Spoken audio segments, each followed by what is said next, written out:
When women come together, You want it's not always for tea and sympathy. Why does a nurse prescribe cruelty? There are some people that are simply evil. How the wrong zip code can be lethal. What are you doing? They were absolutely furious. They wanted to get at her. And what idle gossip puts a girl in an early grave? She can tell. Saying the wrong things about the wrong people could get you killed.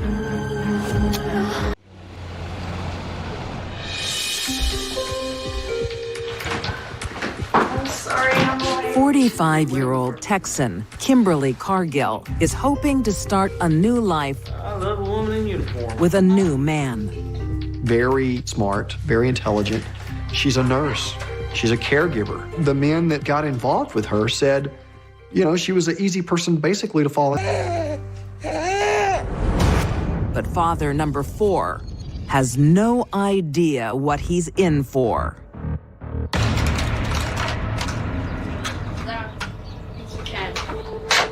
What the? I thought I told you to clean out this room. I do not want to hear any. Don't blaspheme! Clean your room!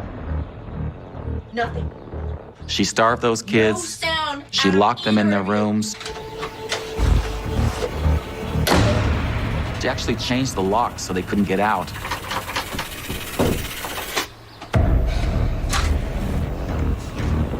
And she beat them. You are never, ever, ever gonna have that again. You hear me? Her children's fathers have every reason to want them out of this house.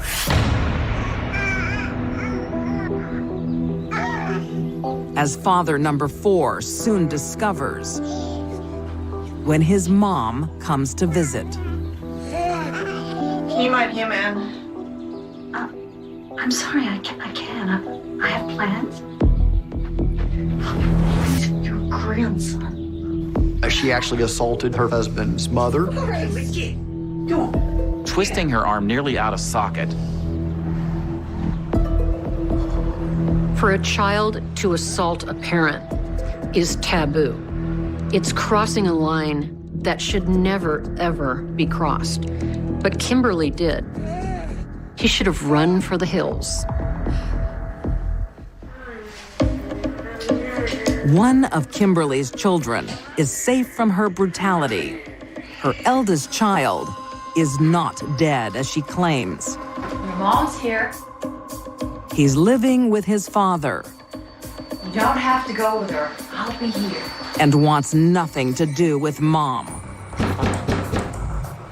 She showed up at their house. Hi, Kim. Where's my son? You're not to take it. Where's my son? You're not to take it. She attacked the babysitter by kicking her in the stomach. Where is he? Get off! Where is he? Go! At the age of 12, when a boy might need his mother very much, he requested to not have to attend the supervised visits. That's how much she upset him. Who do you think you are? With a string of violent allegations against her, Where's my son? Kim is ordered to undergo a psychiatric assessment. That therapist diagnosed her with narcissistic personality disorder. I need help.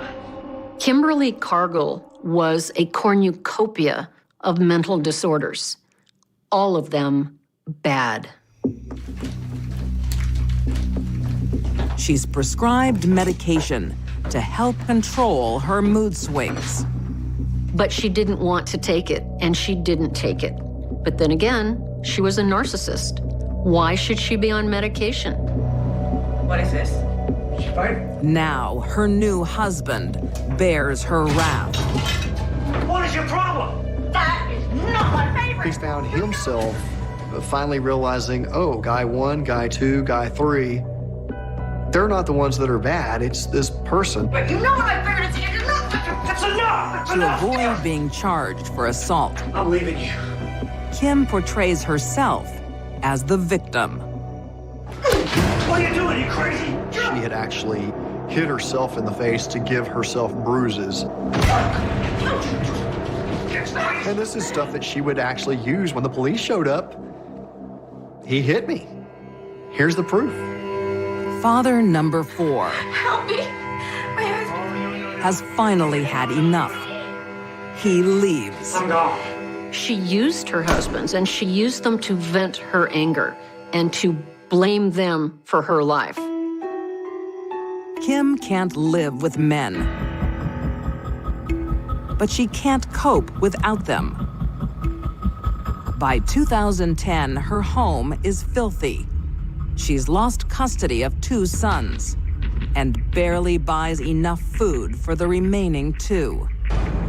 Hey, boys. It's their babysitter, 29-year-old Cherry Walker, who gives them the love Kim seems incapable of. Yeah. How was your day at school? Yeah, it was right. Yeah. Cherry, being a really good person, would use her money to get the kids food. But her money was food stamps. She barely had enough for herself. Cherry is a generous soul.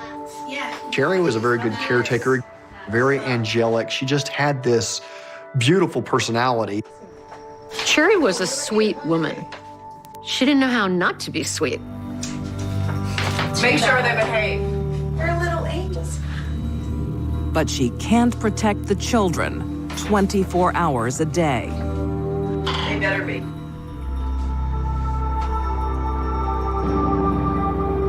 Cherry was not stupid. She knew that this was wrong. She knew that what was happening to this child was wrong.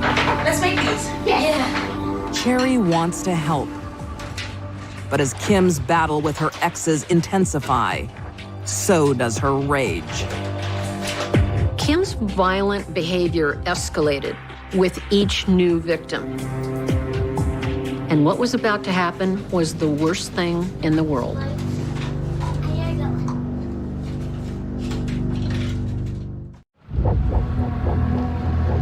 Tyler, Texas. Where's my son? You're not to take it. Kimberly Cargill is a nurse who can't even care for her own children. No sound out of either of you. Losing custody of her 2 older sons doesn't stop her beating another. The boy's father reports the abuse, and she loses custody of her 3rd child. She lost custody of 3 different children of 3 different fathers, solely to the father. Now she Child taken away from her, her image isn't very good. I would say it was rock bottom.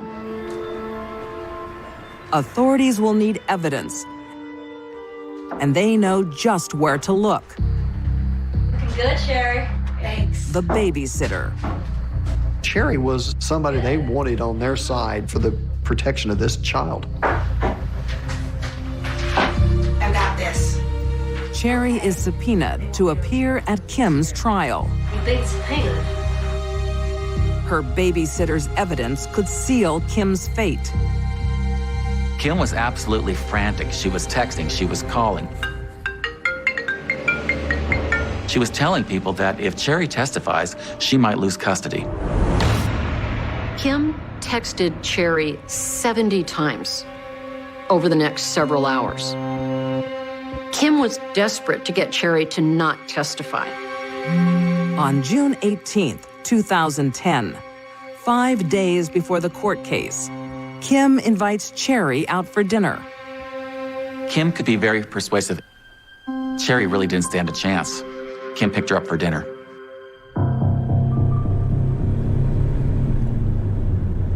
At that moment, Cherry was like a seal swimming in the ocean, and a great white shark headed right at them. Kim wants to make sure Cherry is a silent witness.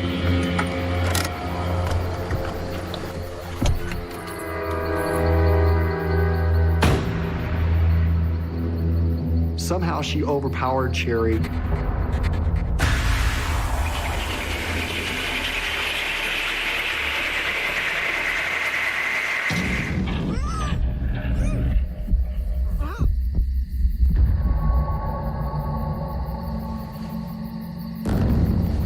There was hemorrhaging in her eyes, there were abrasions on her face, and there was bruising on her chest.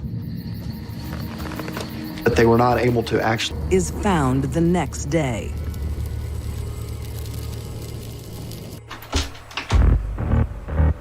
They were able to find out that Cherry was supposed to be a witness in this case against Kimberly Cargill. It wasn't very hard for them to determine that she would probably be a good suspect in this case.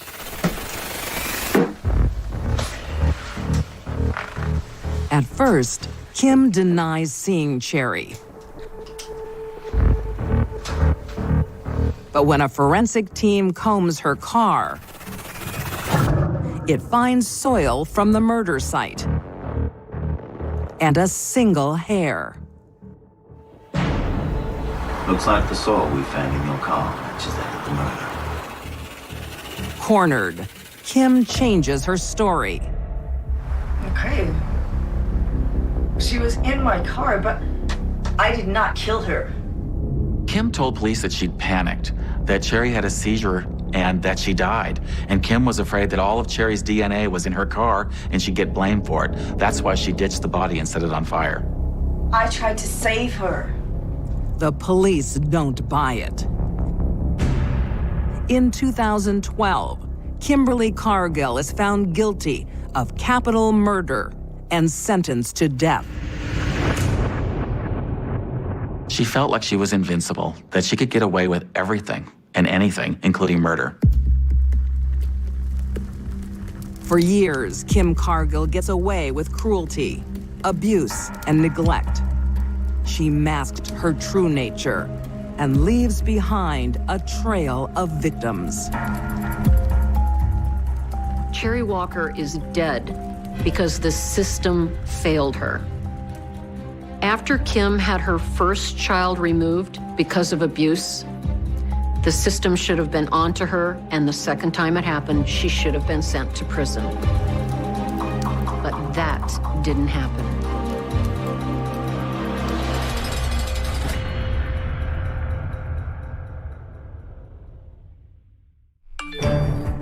Teenage friendships can flip on a dime. These rumors had been spread that she was having sex with boys. He's sending her. And when the claws come out, This is it. She was too scared to go out of the house. Why did you do it? I quit. there'll be hell to pay. You don't grab a weapon unless you mean business. England, 2011. It's not uncommon for teens in South London to grow up fast. 15-year-old Rebecca Douglas likes life on the street. She was mixing with local street gangs in the areas of Lambeth and Wandsworth. A constant companion Warren, which way you going, girl? is 16-year-old Julie Sheriff. Guess what I got? She's had a tough upbringing in war-torn Africa. Julie was a victim of the war in Sierra Leone. She was living in a refugee camp. Julie's family hope England will give them a better life. She would be able to have a safe upbringing, an education, and go on to gain a good job in London. Did you nip it? But she's becoming a wayward teenager. Julie was known to police for acts of dishonesty, such as shoplifting. Looks good on me. And she fell in with the wrong crowd. Rebecca's upbringing is also troubled. Rebecca definitely had a violent, traumatic background. She didn't get on very well with her mother and was regularly reported missing from home. Why won't you talk to her? I ain't got nothing to say to her. She was living on other people's couches in their living rooms. Mum says you can stay for tonight, but that's it. That is a very difficult life for a young person. Like Nancy. She developed a persona of being very tough. Nobody could push her around. The two girls have a lot in common. Not sure she can do that handshake anymore. But now the law on the street threatens their friendship She's off to have to. because they live in different suburbs. No, North side, east side, south side, west side. Different postcodes, different gangs. In London, many of these gangs are actually based on a postcode, the area in which you live. All I'm saying. Once childhood friends, Whatever. now they find themselves divided by their zip codes. And it appears that they may actually have become rivals because they ended up in separate gangs. There was heavy territorial influence in this relationship, and they were not meant to be friends. And Rebecca is ready to pick her gang over her old friend. Teenagers have strong needs to be a member of a group, to be accepted. Because of their group affiliations, the boundaries were drawn. A feud starts when Rebecca's sex life is all over social media. Have you seen the messages? Who's sending them? Lots of people. I think Julie started it. These rumors had been spread about Rebecca, that she was being promiscuous with boys. She's gonna get it. Rebecca is certain she knows who is posting the gossip. Their hostility to each other seems very trivial. Because of social media, those messages and distorted facts can spread even faster. For a teenager in a gang, reputation is everything. Being part of a gang culture meant that she felt she had to act. Rebecca didn't have anything except her friends and her reputation. She knew her friends would be there. Her reputation was up for grabs. This former friend What do you want? Well, you could spread rumors about me, did ya? is about to become a deadly enemy. Why did you do this? You don't grab a weapon unless you mean business. You lied to me!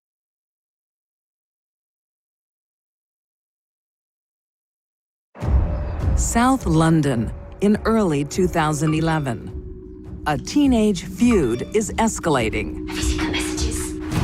Rebecca Douglas believes her former friend, 16-year-old Julie Sheriff, Well, you could spread rumors about me, did ya? is dissing her on social media. I didn't do it! Don't lie to me! Rebecca was known to both police and social services for being involved in violent offences. Rebecca's a hoe, huh? Sits with a different guy every night? I swear I didn't say that! Don't lie to me! The online war turns physical. Julie's father told police he walked into the room and there was virtually a mass fight going on. He describes pulling and slapping. You okay? What? Oh my God. But Rebecca isn't finished. She wants to make Julie's life miserable. They came back to the house and were throwing stones at the window, clearly intent on provoking or threatening Julie. I have called the police, eh? They were absolutely furious and they wanted to get at her. Everything's gonna be okay. It was personal between Julie and Rebecca. Rebecca's constant bullying takes a toll on Julie. She becomes trapped by fear. They had really scared Julie, and for a period of time, she was too scared to go out of the house or travel far from home.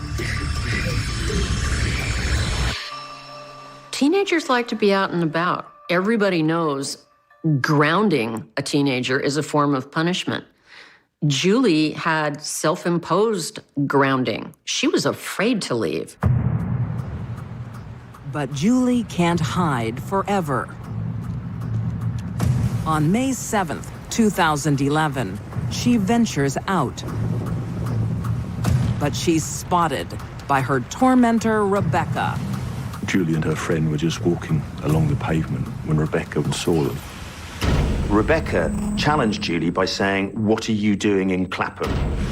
What are you doing in Clapham? I can go where I like. The argument broke out almost immediately. Who the hell do you think you are spreading rumors about me? Rebecca was insulted and threatened that Julie was in her neighborhood. Look, I didn't spread anything, all right? Yes, so who did? I don't know. Ask one of your boyfriends. A witness says that She went into her handbag and took out the comb with this long steel spike on the end of it. She first of all stabbed her in the collarbone. That didn't inflict much damage, and so she had another go. I'm stabbing you! I'm stabbing you! Rebecca plunged the tail of the comb deep into Julie's brain. Rebecca didn't need to carry a knife. She had a comb that had a sharp steel handle. That's as good as a knife.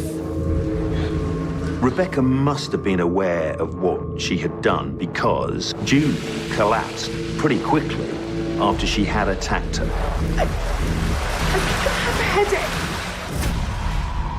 The bleeding in the brain caused increased pressure, and that caused a headache. It also caused almost immediate loss of consciousness. Rebecca just nonchalantly walked away from the scene.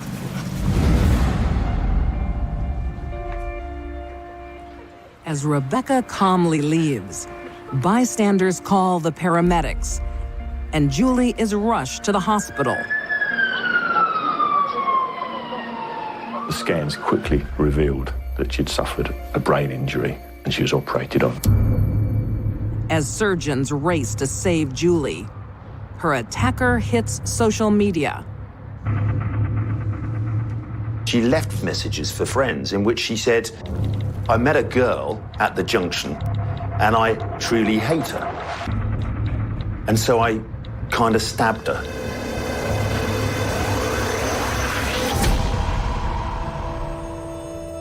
Despite the doctor's efforts, Julie is in a deep coma.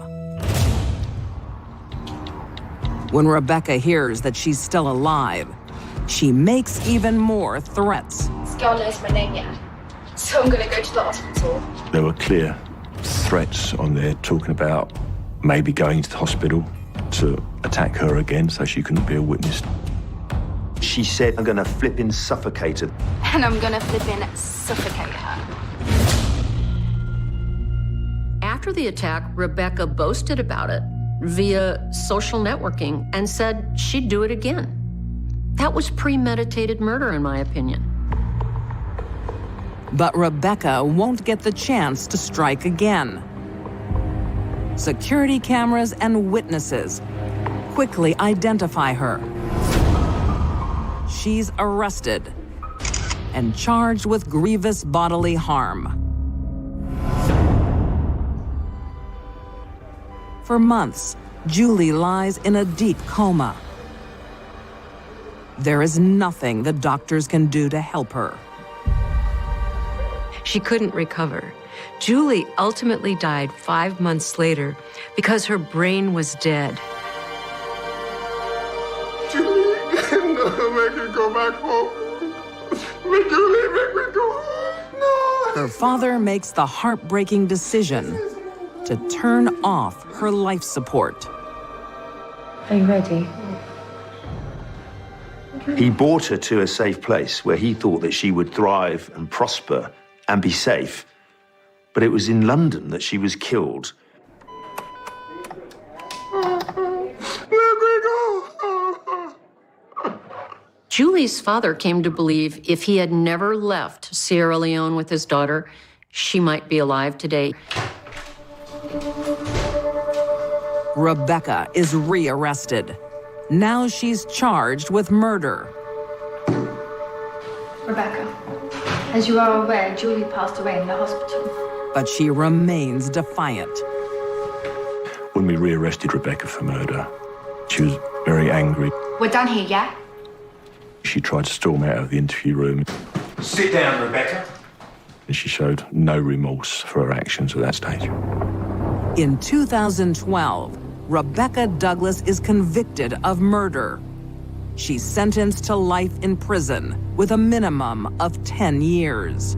I describe Rebecca Douglas as a troubled and violent young lady who doesn't seem to have any regard for the consequence of her actions. To Rebecca, reputation and the code of her gang meant more than a life. Rebecca felt entitled to do what she did.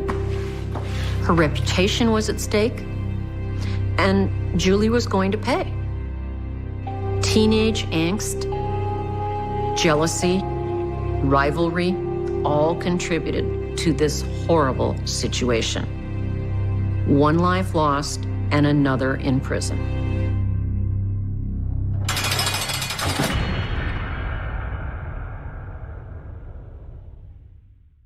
Next, for some women, gossip is never idle. A rumor can destroy someone. And when the stakes are high, Saying the wrong things could get you seriously hurt. It could get you killed. The story is a Victorian tale of girl-on-girl violence. are worried about her future. This was a man's world, and Kath's job before she was married was to be chaste, obedient, and do her chores. After she got married, her job was to be faithful, obedient, and do her chores. We don't need an old maid. Marriage would have been considered her greatest success.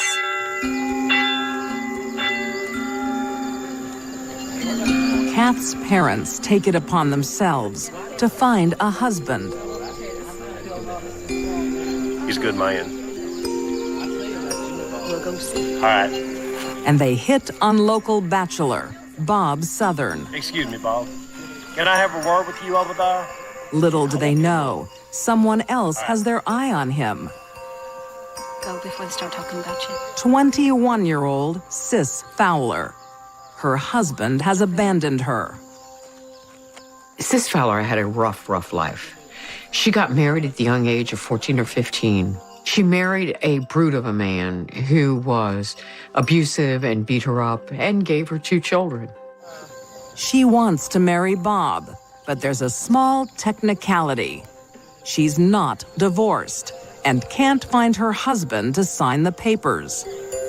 She could not find her husband, she could not get a divorce, and therefore she could not become someone else's wife.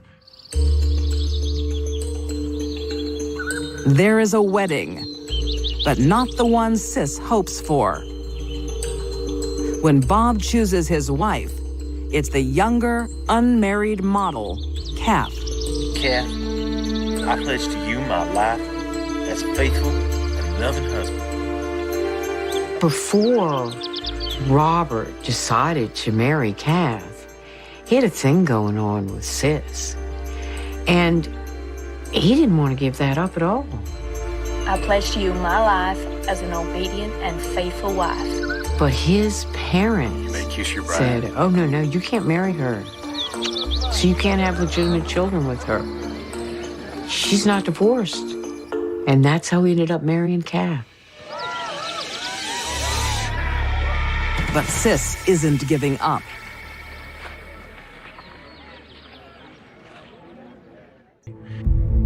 If her husband believes the gossip, it would be grounds for divorce.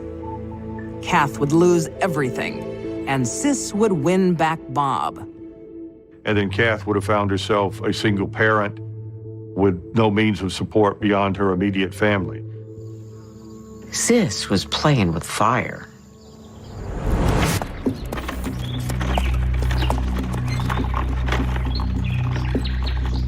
The feud comes to a head when Kath's parents arrange a hoedown and invite her enemy, Sis. You coming to the dance? What dance? I don't know anything about no dance. Can't have a party without you. Come on, it'll be fun. They would have a fiddling, and they'd throw a little dance. The 2 women will have to cross paths. The question is, will they make up or fight? All right. Now it is a party. Maybe they were going to have some kind of reconciliation or something. I don't know what went into her mind.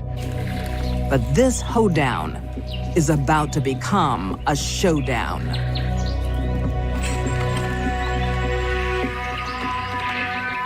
Not only could she best that woman, but she could take her off the face of the earth.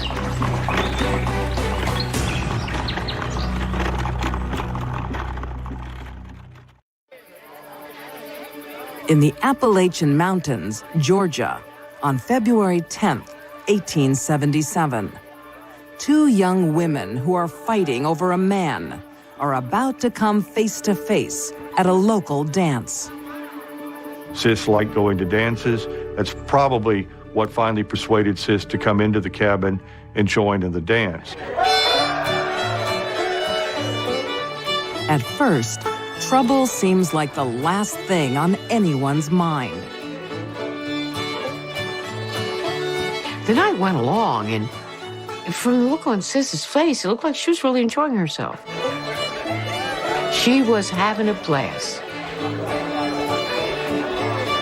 But Kath has other plans and shows Sis some fancy footwork of her own. Kath is seething. She sticks out her foot. She was warming up to the big event. Do it again. And she does it again. You want some? The mountain way to settle disputes is to duke it out. The retaliation in a community like this for someone gossiping is to have them beaten up. It's also a tradition that the defeated loses more than the fight. Because as soon as Kath was declared victor, whatever Sis had said was a lie. It didn't count anymore. It gone.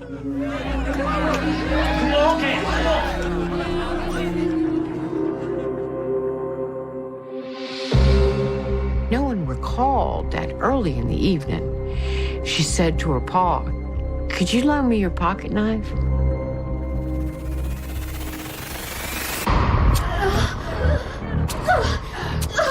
She stabbed Sis.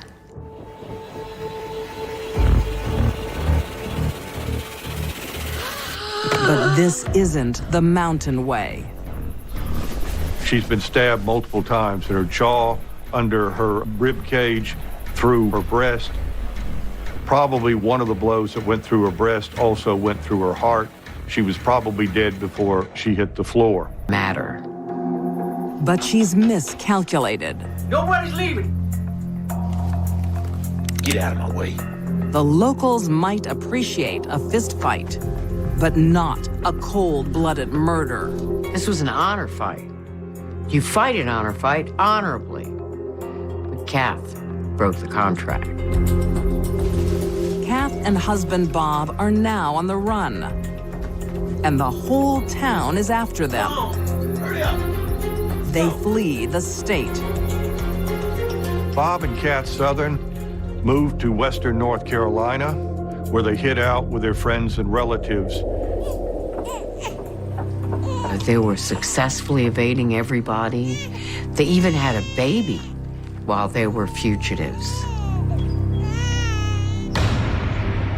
But a price on your head means there's always someone on your tail. A reward of $400 was offered for the arrest of Kath Southern, and a local bounty hunter and former ex-sheriff set out to find them. Put your hands up, Bob. Turn around. Early one morning in April 1878, their luck runs out. Kath Southern is found guilty of murder and sentenced to death. But she never feels the tight noose of the hangman. Governor Alfred Colquitt, once upon a time, had been her father's commander in the Confederate Army during the Civil War. Governor Alfred Colquitt almost immediately commuted her sentence from death to life in prison. The governor's generosity doesn't end there. After a few years, Kath was given a full pardon by Governor Colquitt. This was one of the last actions that he took as governor of Georgia. The state of Georgia just bought her a nice life. She got a free pass on killing someone. If that happened today, chances are she'd have been sentenced to 25 years to life. Most people would be too ashamed to return to the scene of their crime. But not Kath Southern. After she got out of prison, Kath returned right back to the same area with her husband, Robert. It was rather brazen when you think about it. They had 8 more children, and they lived their life as if Sis Fowler was only a figment of someone else's imagination. In Kath's day, a woman's reputation is everything. She would rather be known as a murderer than an adulterer.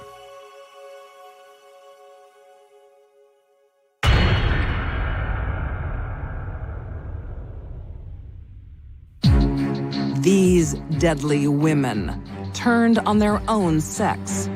Kimberly Cargill graduated from a... The phone rang just after midnight, sharp and insistent, slicing through the quiet like a blade. And on the other end was a voice that would not stop shaking, repeating the same words again and again, as if saying them enough times might change their meaning. She's gone. She's just gone. The door was unlocked, the lights were still on, and in that instant a small apartment on the Lower East Side stopped being a home and became a crime scene, frozen in 1988, waiting to harden into a cold case. New York was a different animal then, louder, dirtier, more dangerous, a city that swallowed people whole and barely noticed.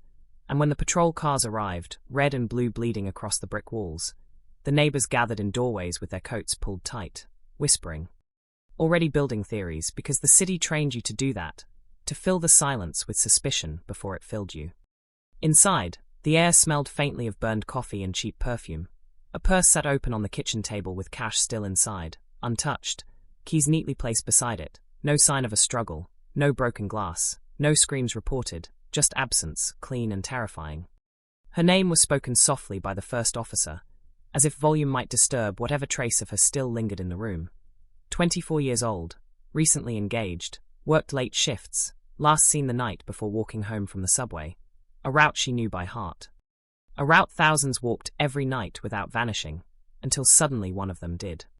By morning the tabloids had a headline, bold and merciless, mysterious disappearance shocks Manhattan, and by noon the word cold case was already being murmured, not officially, not yet, but in that fatalistic New York way that understood how quickly urgency evaporated when there was no blood on the floor. Detectives moved through the apartment slowly, photographing everything, touching nothing, their faces giving away nothing, but their eyes lingered on small details, a half-written note on the counter, a jacket draped over a chair as if she meant to pick it up again. The answering machine blinking with a single unheard message, waiting like a held breath. They bagged it, tagged it, carried it out, unaware that years later people would argue endlessly about that tape, about whether it held the key or just another dead end in a case built almost entirely of them. Outside, the city kept moving, horns blaring, steam rising from the street, but something had shifted, a subtle current of fear running through the block, because if someone could disappear this quietly, this completely, then no one was really safe. Friends were questioned first, then co-workers, then the fiancé whose shock looked genuine and whose alibi checked out, at least on paper, and the questions came fast and repetitive. Where was she going? Did she mention anyone following her? Did she have enemies, debts, secrets? But the answers circled back on themselves. Ordinary life, ordinary worries, nothing that explained why a young woman could simply fall out of the world. Days turned into weeks, flyers went up on lampposts and in shop windows, her face staring out over the street, smiling, hopeful. A cruel contrast to the speculation that followed her everywhere, whispers of drugs, of secret lovers, of the city's shadows closing in. Because New York hates a vacuum, and will fill it with the darkest stories it can imagine. Then the calls started, anonymous tips phoned in at all hours, voices distorted by fear or mischief, claiming sightings in Queens, in Jersey, on a bus heading south, each one logged, each one chased, each one dissolving into nothing, leaving behind only exhaustion and the creeping sense that the case was slipping through their fingers. Detectives argued late into the night, smoke hanging in the air of the squad room, chalkboards filled with timelines that never quite lined up, and always the same question. Did she leave willingly or did someone take her? And if someone took her, how did they do it without anyone seeing? Without leaving a mark? The community watched closely at first, candles burning on the sidewalk, vigils that felt more like protests against the idea that this could happen, that the city could just shrug and move on. But as the weeks passed, the crowd thinned, the news vans disappeared. And another story pushed this one off the front page, because New York in 1988 had no shortage of tragedy. Still, somewhere deep in the files, a folder grew thicker, filled with reports, photos, transcripts, all labeled with the same date, the same name, slowly acquiring a new descriptor in quiet conversations: cold case. Not solved, not closed, just set aside, waiting for something, anything. To thaw it. Years would pass, technology would change, neighborhoods would gentrify, people would move on, but the questions would remain stubbornly the same, echoing in the minds of those who remembered. What happened to her after she stepped off that subway? Who was the last person to see her alive, and why? In a city that never sleeps, no one saw a thing. And somewhere, buried under the noise of time, a truth waited, patient and unmoved, ready to surface in a way no one could yet imagine. A truth that would one day arrive not with sirens or flashing lights, but with a confession that would rip open old wounds and shock a family that had learned to live with not knowing. A reminder that some stories never really end, they just go quiet, holding their breath in the dark. The second week arrived without answers, and with it came a different kind of noise, the low hum of frustration settling into the precinct. The sense that the city had already begun to forget, even as the investigation clawed forward on sheer momentum. Detectives retraced her final known steps, walking the same blocks at the same hour, noting the flicker of streetlights that hadn't been fixed in years, the blind corners where sound vanished into traffic, the places where a shadow could detach itself and follow without being seen. They stood at the subway entrance where she was last spotted, watching the late-night crowd spill out in uneven waves, drunk laughter mixing with exhaustion, and tried to imagine how one person could be singled out and erased in the middle of all that movement. Surveillance cameras were scarce then, grainy and unreliable, and the few tapes recovered offered nothing more than blurred figures and smears of light, evidence that proved only that the night had happened at all. The answering machine tape became an obsession, played and replayed in a small interview room, the voice on it calm, male unfamiliar, asking her to call back, no name, no number, just a pause at the end that felt too deliberate, too considered. Like someone aware they were leaving behind a trace, but confident it would lead nowhere. Experts argued over it, some hearing threat, others hearing nothing at all, and the tape joined the growing list of items that seemed important only because there was so little else. Her co-workers described an ordinary routine, predictable shifts, no recent arguments, no strange behavior, but one mentioned seeing her speak with a man outside the building a few days before she vanished, a detail that sent detectives scrambling back through memories already frayed by time, trying to pin down a face that no one could quite agree on. Sketch artists worked from vague descriptions, charcoal smudges forming a composite that looked like 100 different men, and when it hit the papers it generated more calls, more supposed sightings, more confusion, the city offering up its usual chorus of half-truths and mistaken identities. The fiancé remained cooperative, too cooperative some whispered, showing up whenever asked, answering the same questions with the same steady voice, his grief measured, controlled, suspiciously intact, and though nothing tied him to her disappearance, nothing ruled him out either, leaving him suspended in that uncomfortable space between victim and suspect that destroyed sleep and hollowed out eyes. Forensic teams revisited the apartment, scraping, testing, hoping that something microscopic had been missed, but the results came back clean, almost aggressively so, as if the place had been staged to deny them even the smallest victory.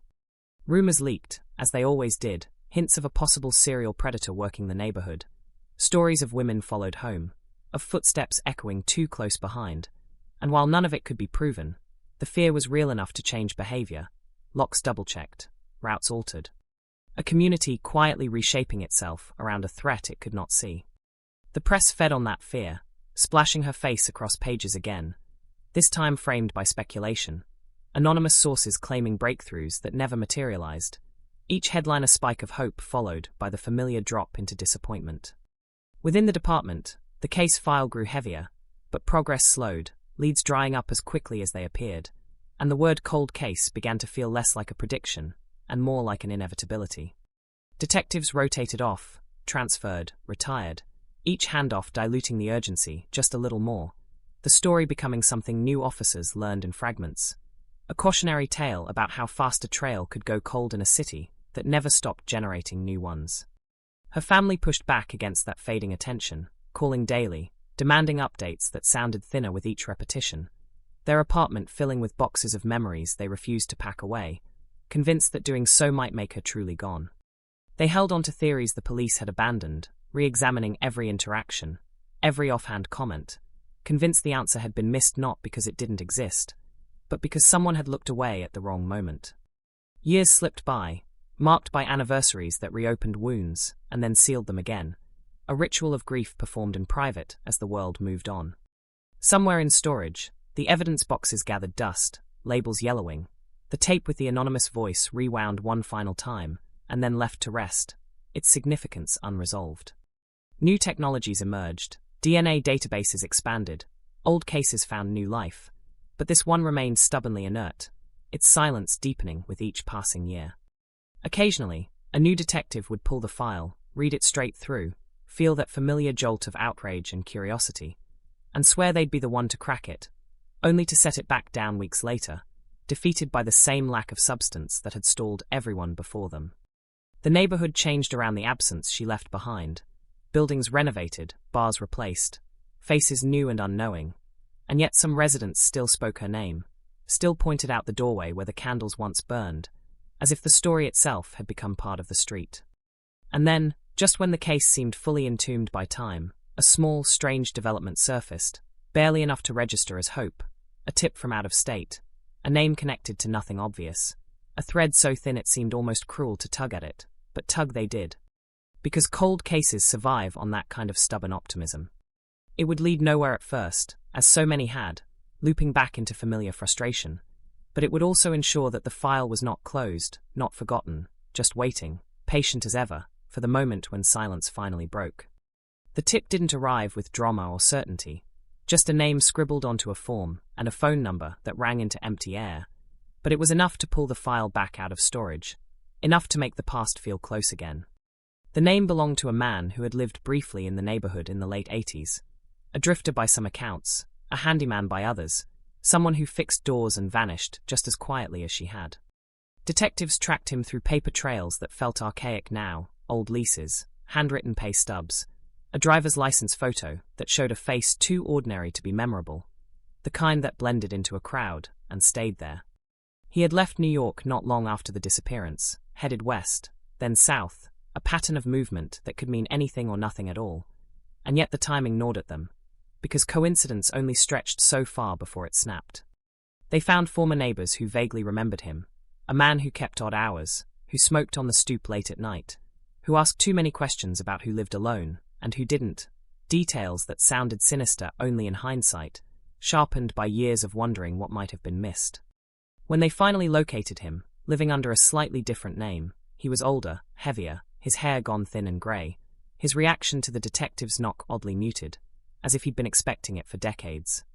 The interview room felt smaller with him inside it, the air tense with unspoken possibilities, and as questions circled closer to the night in 1988, his answers grew slower, more careful, memories suddenly unreliable in a way that felt practiced. He denied knowing her, denied being in the building, denied everything, but there were moments when his gaze drifted, when a muscle in his jaw tightened, and those moments lingered long after he was released for lack of evidence. The lead stalled there, another almost, another maybe, filed away with the rest, but it left behind a residue of unease that refused to wash off. Around the same time, advances in forensic science reignited old hopes, and the apartment was reopened in theory, if not in fact, its contents re-examined through reports and photographs, because the physical space itself no longer existed in the same form. A hair recovered from the jacket on the chair, dismissed years earlier as contamination, was retested, yielding a partial profile that matched no one in the system, a result both thrilling and infuriating, proof of contact without identity. The answering machine tape resurfaced, digitized, cleaned up, the voice sharpened just enough to reveal an accent some experts called regional, others imagined entirely, and still it offered no name, no direct threat, no confession, just a ghost speaking calmly into a machine. The fiancé, now an ex in everything but memory, was questioned again, his life by then rebuilt around a different marriage, different routines, the past intruding like an unwelcome shadow.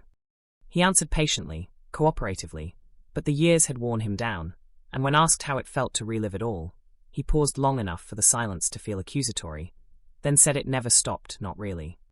Public interest flared again when the case was featured in a late-night news segment, her face once more flickering across screens, older now in the way unsolved stories age, frozen while the world moves on.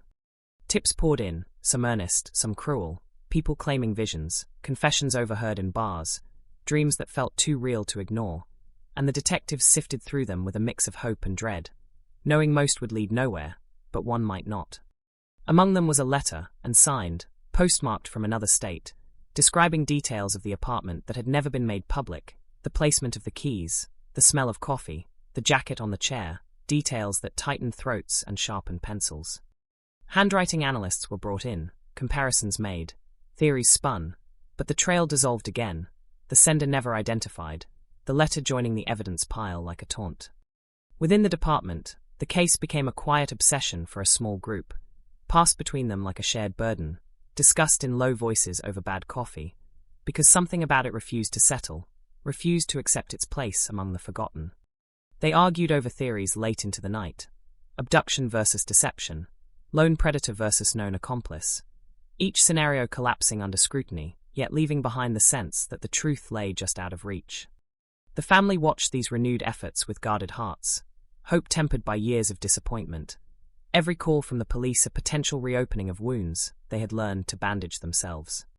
They marked time differently now, not in holidays or birthdays, but in the spaces between updates, the stretches of silence that reminded them how fragile attention could be.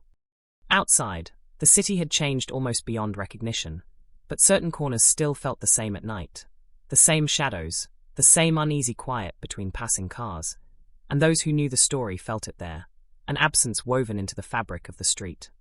The case remained officially open, technically active, but everyone involved understood the truth, that without something new, something undeniable, it would drift again toward dormancy. And yet, beneath that resignation, a current of tension ran strong, because too many loose ends remained, too many moments that didn't quite add up, too many voices that had spoken and then gone silent. Somewhere, someone knew exactly what had happened after she stepped off that subway, knew how an ordinary night had turned irreversible, and that knowledge pressed outward, bending time around it, waiting for the moment it would finally surface and change everything. Time moved differently for the case than it did for everyone else, stretching and compressing in unpredictable ways, and when a new task force quietly reopened the file in the late 90s, it felt less like progress and more like disturbing a long-sleeping thing. Fresh eyes combed through old reports with a mix of skepticism and reverence, questioning decisions that once felt obvious, circling moments that now seemed careless or rushed, because hindsight has a way of sharpening judgment into something almost cruel. They mapped her last known hours again, this time overlaying them with patterns of similar disappearances that had surfaced in the years since. Women gone from familiar routes, apartments left eerily intact, lives paused mid-sentence. Some connections seemed promising, others evaporated under scrutiny, but the similarities were enough to unsettle, enough to suggest that her story might not have been as singular as once believed. One detective became fixated on the subway exit, the brief window where anonymity peaked and attention thinned, theorizing that whoever approached her there knew exactly how the city worked, how to blend concern with urgency, how to turn a moment of hesitation into a fatal mistake. Witnesses from that night were re-interviewed, their memories fragile, altered by repetition and time, but a few recalled something new, or thought they did, a raised voice, a car idling too long, a figure lingering just beyond the light.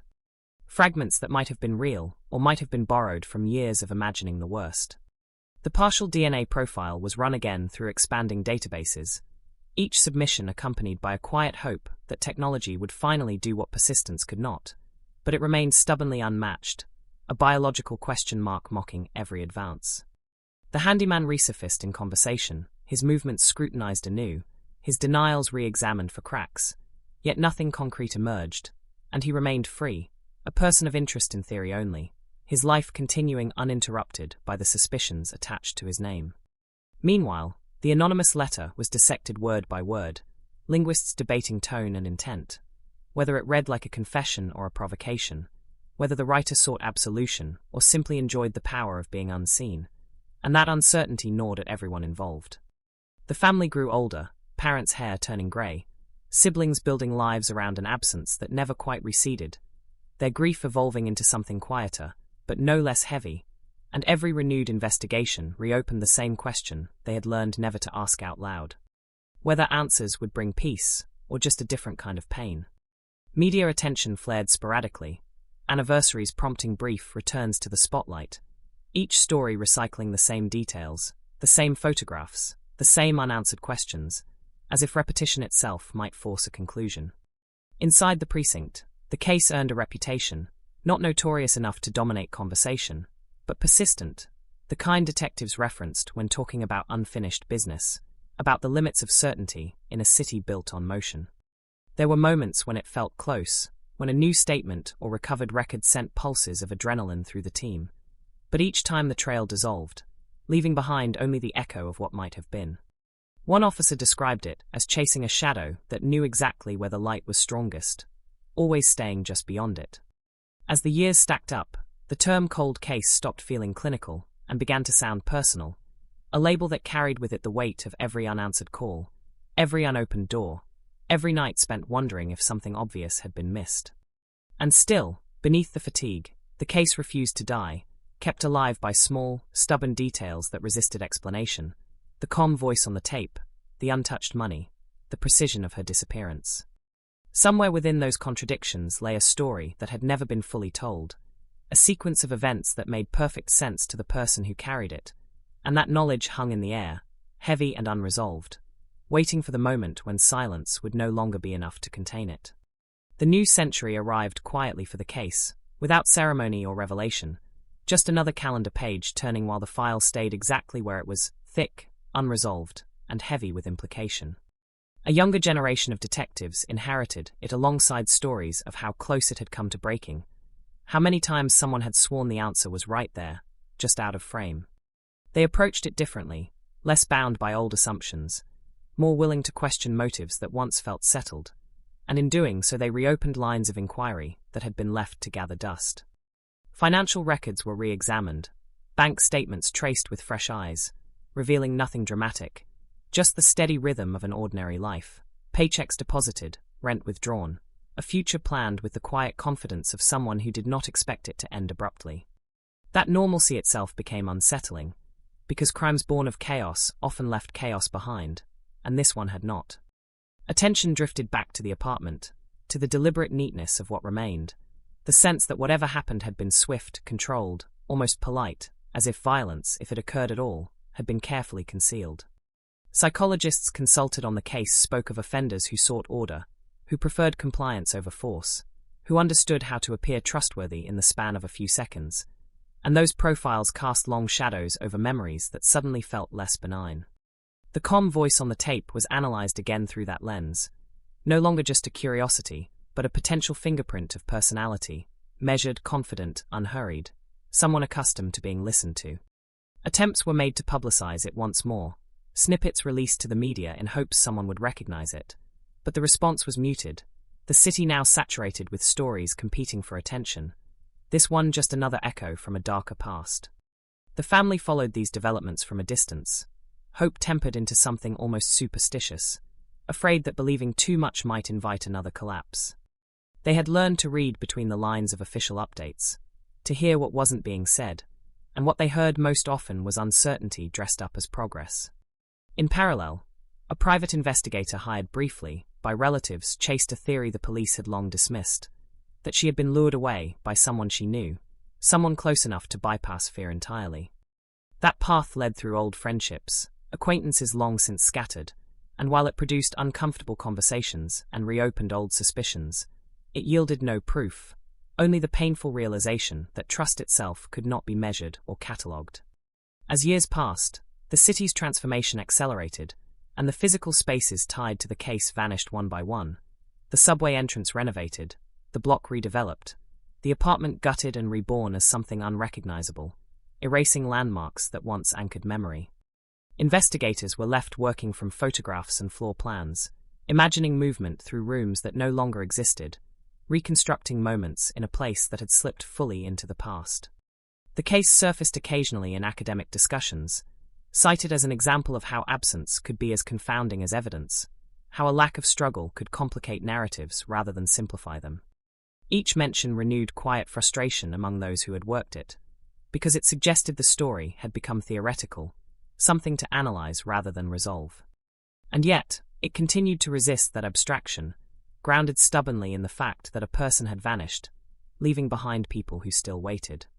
Late one night, an investigator reviewing the file noticed something small, almost insulting in its simplicity, a discrepancy in time stamps that had been written off years earlier as clerical error.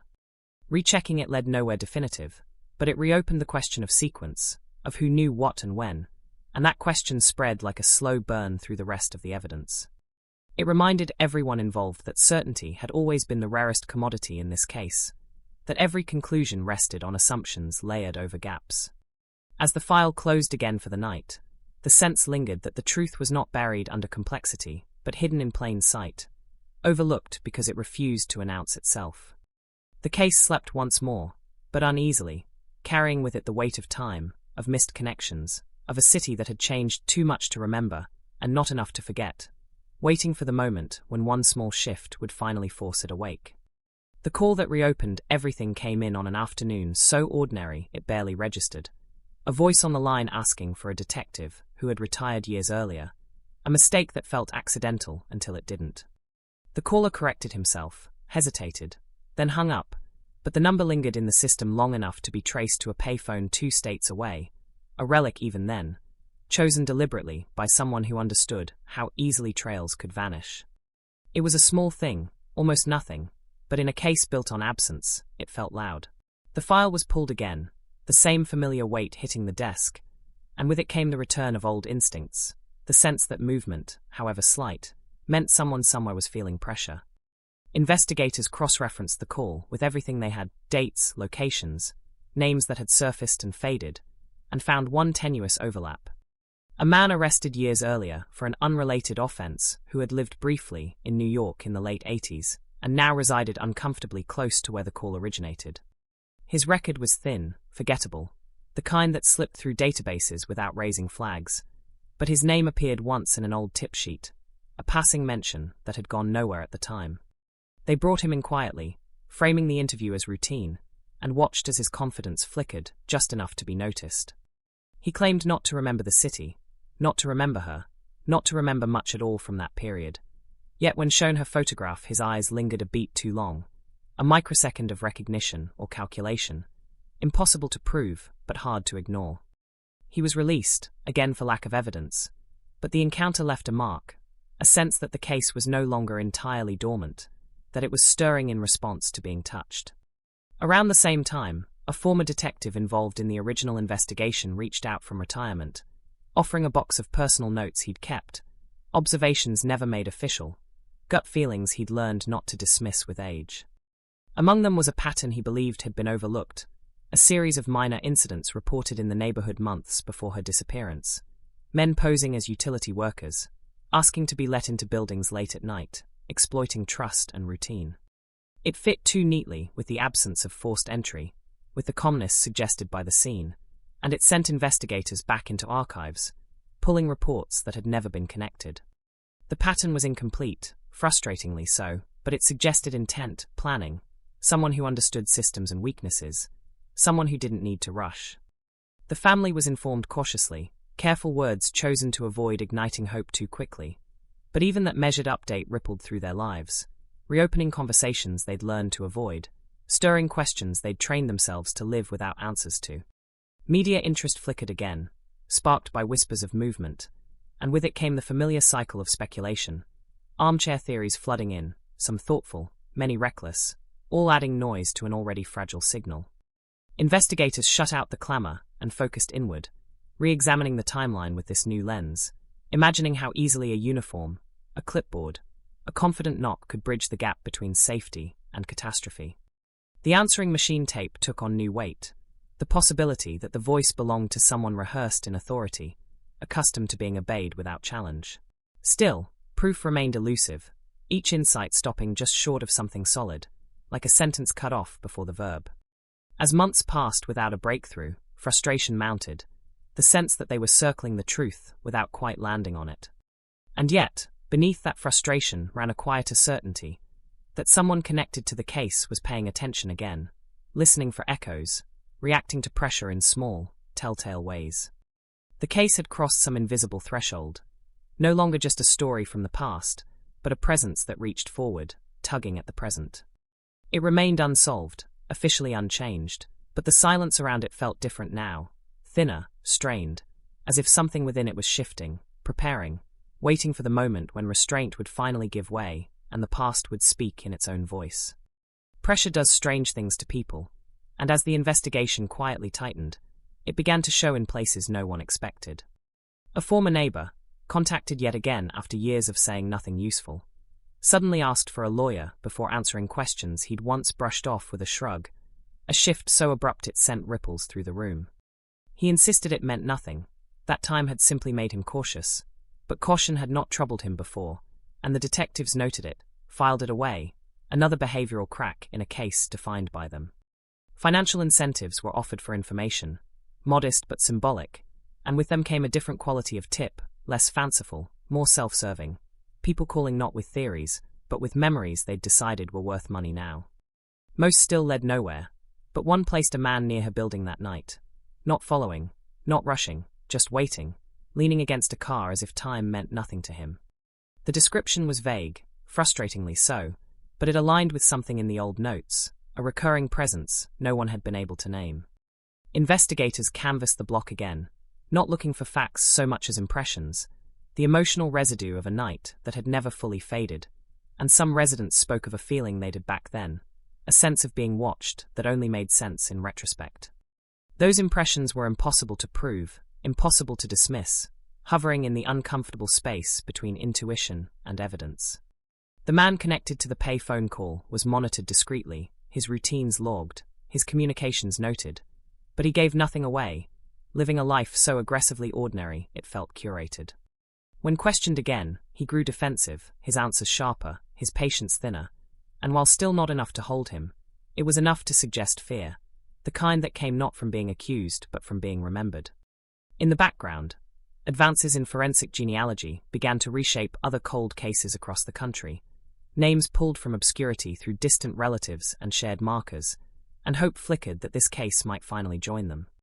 The partial DNA profile was uploaded once more, expanded databases scanned in silence, and for weeks there was nothing, until one afternoon a technician flagged a weak but intriguing hit, a familial connection so distant it barely qualified, but real enough to quicken pulses. It pointed toward a family line rooted far from New York, people with no obvious ties to the city, no criminal records of note, and yet the connection existed, biological and undeniable. Investigators debated its significance, wary of building castles on sand, but they followed it anyway, because that was how cold cases survived, by chasing even the faintest glimmer. Interviews with relatives produced confusion and denial, stories of estranged cousins and long-lost uncles, of someone who'd drifted away years earlier and was rarely spoken of, a name mentioned casually that would soon take on weight it never should have had. Tracking that individual led back to the Northeast, to a series of short-term jobs and temporary addresses that echoed patterns already familiar, a life lived in transit, light enough to disappear when necessary. When confronted, he laughed it off, dismissing the idea as absurd, but his laughter came too quickly, too loudly, and when the DNA connection was mentioned, even in abstract terms, the color drained from his face. Still, it wasn't enough, not yet, not without a direct match, and so he walked free, another ghost added to the gallery. The family was told only that new methods were being applied, that progress was possible but uncertain, words they'd heard before and learned to hold at arm's length. For them, the years had settled into a rhythm of managed pain, the case a constant background hum they'd stopped reacting to, and this renewed activity threatened that fragile equilibrium. In the precinct, the mood shifted subtly, conversations quieter, more focused, because for the first time in a long while, the pieces felt like they might belong to the same puzzle. It wasn't resolution, not even close, but it was momentum, and momentum in a cold case could be dangerous, because it meant someone somewhere might feel the ground shifting beneath them. As the city moved through another season, indifferent and relentless, the case pressed forward, carried by the accumulated weight of decades, by the refusal of a few individuals to let it fade entirely. The truth still hid in the margins, unspoken and unproven, but it was closer now, close enough to disturb the calm of those who had lived too long believing silence was safety. Momentum brought risk, and risk brought mistakes, small at first, barely perceptible, the kind only visible to people trained to watch for them. The man tied loosely to the genealogical hit began changing his routine, skipping stops he'd made for years, switching vehicles, discarding a phone and replacing it within days, behavior easy to explain away in isolation, but harder to justify in sequence. Surveillance logged it all, patient and unblinking, building a quiet case out of habits disrupted. When approached again under the pretense of clarifying background information, he grew agitated, pressing for details he was not entitled to, asking questions that revealed more awareness than innocence usually required. His insistence on knowing how he'd surfaced at all only deepened the unease, suggesting a man long aware of how close unseen threads might be. Meanwhile, the answering machine tape was run through a new layer of analysis, modern software teasing apart frequencies and patterns, isolating breath, cadence, hesitation, and the result was unsettling, a vocal signature consistent with someone accustomed to control, trained perhaps, or at least practiced, someone who knew how to sound harmless. When compared against a database of archived recordings from unrelated cases, no direct match appeared, but similarities emerged, echoes that hinted at a broader pattern, a voice type rather than a voice print, and that idea lingered like a threat. Investigators revisited the utility worker theory with renewed urgency, pulling records from companies long defunct, sifting through employment logs riddled with gaps, because in the 80s oversight was a suggestion more than a rule. Names surfaced, disappeared, resurfaced under different spellings. Men who worked briefly, moved on, left little behind, the kind of workforce that thrived on anonymity. One of those names intersected unexpectedly with the genealogical line, not directly, not cleanly, but enough to cause a pause, enough to justify a deeper look. The family was still shielded from specifics, but they sensed the shift, the difference between polite updates and careful omissions, and that difference carried its own weight. For them, the case had become a living thing, unpredictable, capable of retreat or sudden advance, and they had learned to brace for both. Publicly, nothing had changed, the case still officially unsolved, still categorized under the same cold, bureaucratic language, but inside the task force the tone hardened, strategies debated with a new intensity, because the margin for error felt thinner now. A search warrant was requested, denied, requested again with additional justification, each attempt forcing investigators to confront how much of their work still rested on inference and pattern rather than proof. Frustration mounted, not explosive but corrosive, eating away at patience and sleep, because being close without being certain was its own form of torture. Then, unexpectedly, the anonymous letter resurfaced, not physically but conceptually, its phrasing re-examined alongside the new suspect's known writing, similarities emerging in rhythm and word choice that stopped just short of confirmation. Linguistic experts cautioned against overreach, but they admitted the overlap was unusual, statistically narrow enough to warrant concern. When this was presented during another interview, the suspect's composure finally fractured, just slightly, a tightening around the eyes, a breath held too long, the kind of reaction cameras caught even when the room remained calm. Still, he said nothing that could be used, nothing that crossed the line from suspicious to actionable, and so again he walked away, leaving behind a room charged with the feeling of unfinished business. Outside, the city paid no attention, traffic flowing, lights changing, life indifferent to the drama unfolding in quiet offices, and that indifference sharpened the resolve of those still chasing answers. They knew now that the case was not frozen by lack of information, but by the careful management of it, by someone who had survived for decades by staying just ahead of certainty. The realization was sobering, because it meant the ending, whatever it was, would not come easily or cleanly. As weeks turned into months, the investigation pressed on, methodical and restrained, because haste could collapse everything, and yet beneath that restraint pulsed urgency, the sense that time was no longer an ally. The case had begun to push back, reacting to scrutiny, reshaping itself around new pressure points, and that resistance made one thing clear: The silence that had protected it for so long was weakening, and when it finally broke, it would not do so gently. The silence broke first in fragments, not with a confession or an arrest, but with inconsistencies that refused to stay buried. A routine background check on the suspect tied to the genealogical lead revealed an old traffic stop from decades earlier, barely documented, the kind of thing no one would ever revisit, unless they were already looking.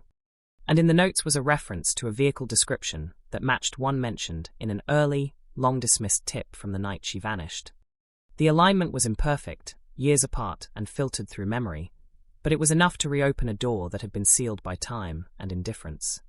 Investigators pulled every record they could find connected to that vehicle, chasing ownership through transfers and lost paperwork, until the trail led to a scrapyard that no longer existed, its records destroyed in a fire years ago, erasing what might have been the most direct link they'd ever had. Frustration peaked there, sharp and immediate, but it also hardened resolve, because someone had been lucky more than once, and luck like that tended to run out. Surveillance intensified, not overt enough to spook, just persistent, watching for slips born of fatigue rather than fear. The suspect began drinking more, small changes noticed only because someone was paying attention, his carefully ordinary life developing hairline cracks that widened under scrutiny. In one late-night bar conversation, overheard and documented, he spoke bitterly about the past, about mistakes that followed you no matter how far you ran, words vague enough to deny, but pointed enough to resonate. Investigators listened to the recording repeatedly, passing tone, cadence, intent, hearing echoes of the calm voice on the tape, that same controlled bitterness beneath the surface. When confronted with it, he dismissed it as coincidence, as people reading meaning into nothing, but his defensiveness had sharpened into anger, a sign that the pressure was no longer theoretical. At the same time, the family received an unexpected call, not from police, but from a journalist claiming to have uncovered new information, details that suggested the case was closer to resolution than ever before. The call was premature, reckless, and it sent shockwaves through the task force, forcing them to manage not just evidence but narrative, to contain a story that threatened to outrun proof. The journalist's source was never confirmed, but the damage was done, whispers spreading online, speculation blooming unchecked, and with it came a risk investigators had long feared, that the person they were circling would panic. That fear proved justified when the suspect abruptly left town, claiming a family emergency, his departure hurried enough to trigger alarms.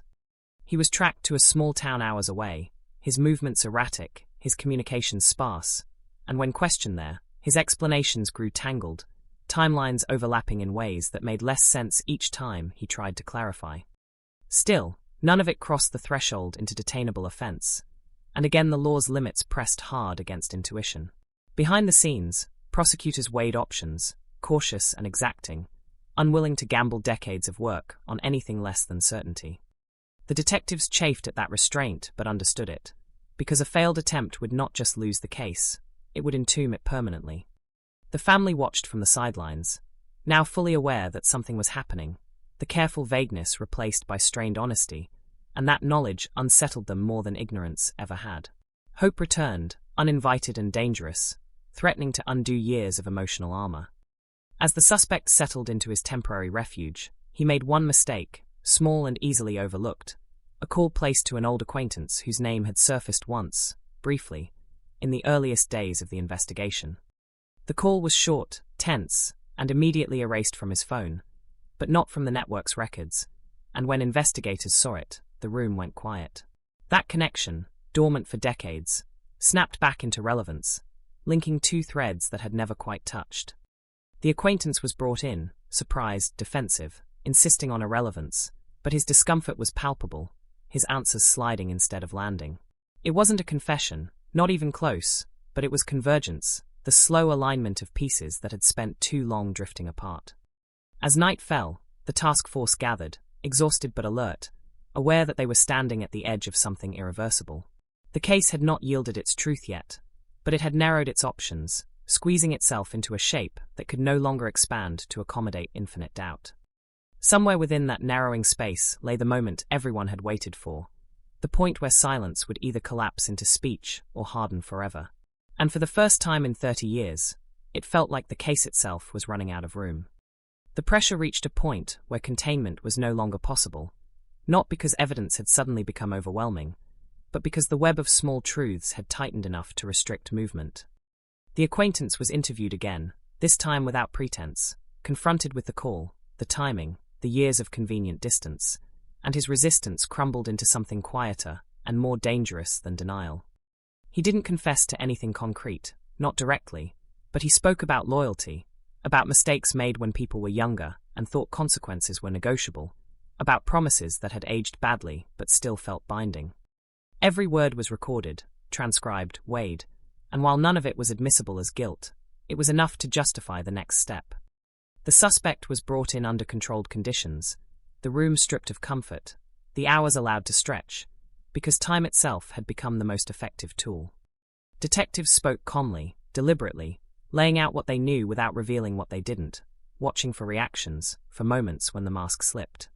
When the genealogical link was explained in full, when the call, the vehicle, the letter, the voice were placed into a single narrative, his posture changed, the careful neutrality giving way to something like resignation.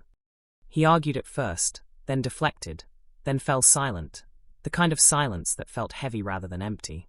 Hours passed like that, punctuated by questions that went unanswered, by long stares that seemed to measure endurance.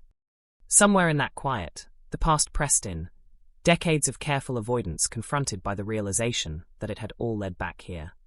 He asked for water, for a break, for reassurance that this conversation was still just a conversation, and each request was met with patience, because patience had become the strategy. When he spoke again, it was not to confess but to reframe, to suggest misunderstandings, to imply that things had gotten out of hand in ways he never intended. The language mattered. Investigators knew that, the shift from denial to mitigation, a familiar slope. He spoke of that night obliquely, referring to it as if it were a shared reference point rather than a crime, testing the boundaries of what he could say without crossing them.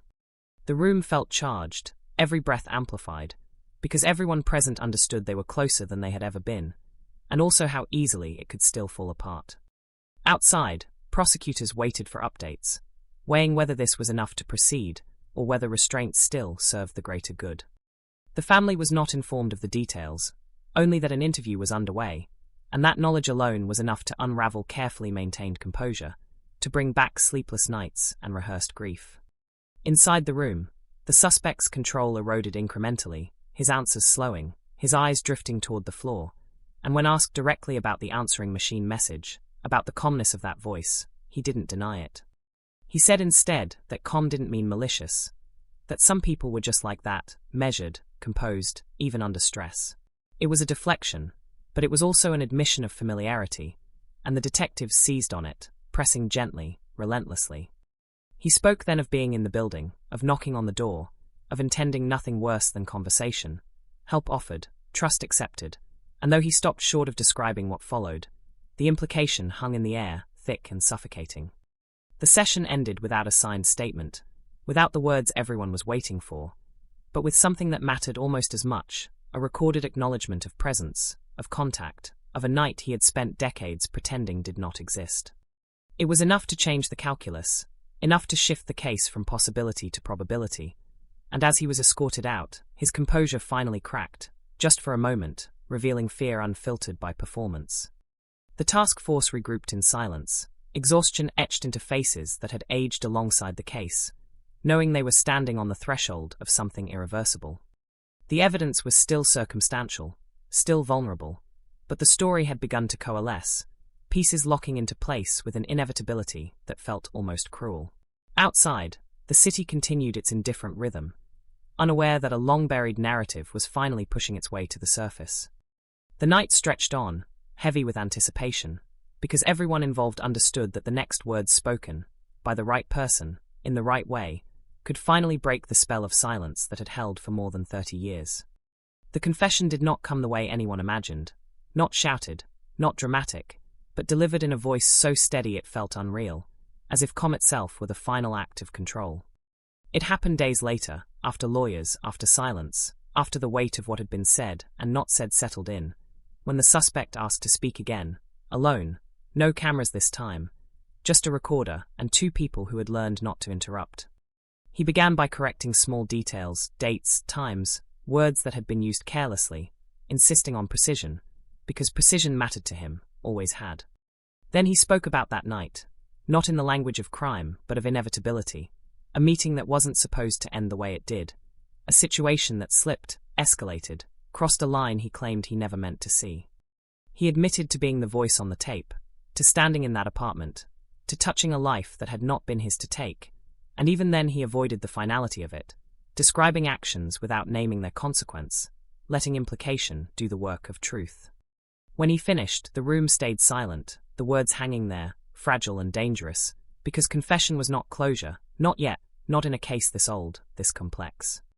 Prosecutors dissected every sentence, every omission, aware that memory reshaped itself under pressure, that truth and self-preservation often shared a border.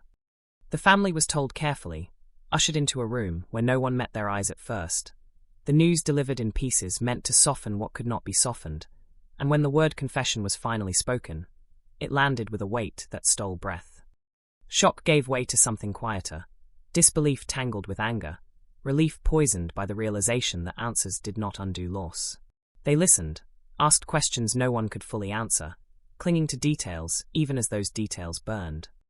Outside that room, the case transformed instantly, from cold to volatile, from forgotten to headline, the media seizing on the language of resolution, even as uncertainty still loomed. Cold case cracked, they would say, confession shocks victim's family, words that moved faster than nuance ever could. Inside the system, nothing moved quickly, motions filed, evidence challenged, timelines scrutinized with ruthless care, because decades-old cases did not bend easily to modern urgency. The suspect recanted pieces, clarified others, tried to reshape the narrative into something survivable. But the gravity had shifted, the center no longer holding where it once had. Detectives who had lived with the case felt a strange disorientation, satisfaction muted by exhaustion, by the knowledge that truth arrived imperfectly, eroded by time. The apartment, the street, the subway entrance existed now only as symbols, referenced in testimony and memory, while the real impact radiated outward, settling into the lives of those who had waited too long. The family returned home carrying a new burden, the end of not knowing replaced by the beginning of reckoning, their grief no longer suspended, but grounded in a reality they had never wanted. In the city, the story flared and faded as stories always did, but in quiet moments, on familiar blocks, the absence still felt present, a reminder that some endings came too late to feel complete. The case would move forward through courts and arguments, through doubt and defense, but whatever the outcome, the silence that once defined it was gone, replaced by a truth spoken at last, fractured, imperfect, and heavy. And even then, even with a confession on record, questions lingered, about intent, about moments left deliberately vague, about what exactly happened in those final minutes behind a closed door. The cold case had cracked, yes, but it had not dissolved, leaving behind a final, unsettling truth. That resolution did not erase mystery. It merely changed its shape, and in New York, in 1988, one night would always remain just beyond full understanding, echoing softly beneath the noise of a city that never truly listens, but never completely forgets.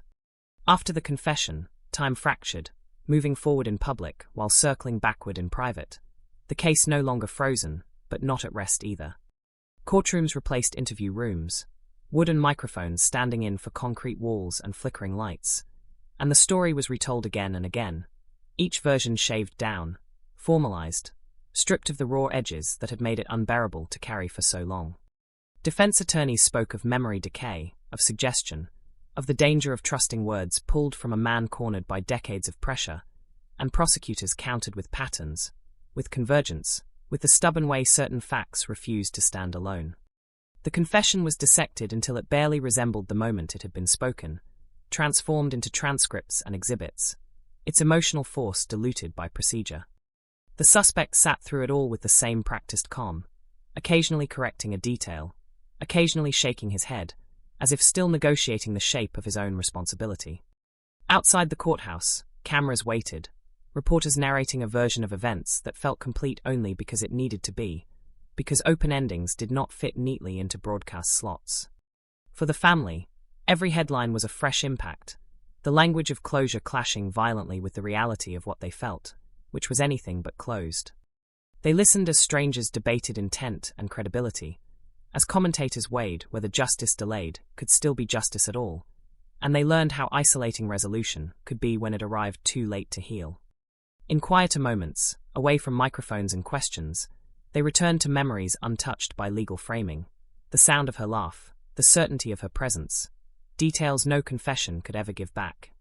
Investigators faded into the background now, their work largely complete, their obsession surrendered to the system, but some of them still replayed it in their minds, the long nights, the near misses, the moments when a different choice might have changed everything.